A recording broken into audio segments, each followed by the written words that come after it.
நமஸ்காரம். சைவ குரவர்கள் 4 பேர்ல சம்பந்தரும் திருநாவுக்கரசரும் ஒரே காலத்துல வாழ்ந்தவா. மருள் நீக்கியார் அப்படிங்கிற பேர்ல பிறந்து 60 வயசு வரைக்கும் சமண சமயத்தை சார்ந்திருக்க திருநாவுக்கரசர்.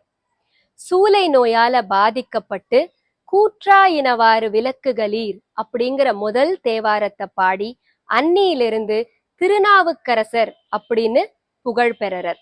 சிவனோட அருளால மருள் நீக்கியார் திருநாவுக்கரசராரர். தன்னுடைய 3வது வயசிலிருந்தே அம்பாளோட ஞானப்பாலை குடிச்சு தேவாரம் பாடுறர் திருஞான சம்பந்தர்னு கேள்விப்படுறார். சம்பந்தரை பார்த்து வழிபடணும்னு திருநாவுக்கரசருக்கு ரொம்ப ஆசையா இருந்தது. சம்பந்தரை பார்த்து தரிசனம் பண்ணினதுக்கு அப்புறமா சம்பந்தர் அப்பரே அப்படின்னு திருநாவுக்கரசரை கூப்பிடுறார். அன்னியிலிருந்து இந்த உலகம் ஃபுல்லா திருநாவுக்கரசர் அப்பர் அப்படிங்கிற பேர்ல ரொம்ப பிரபலமா ஆறார்.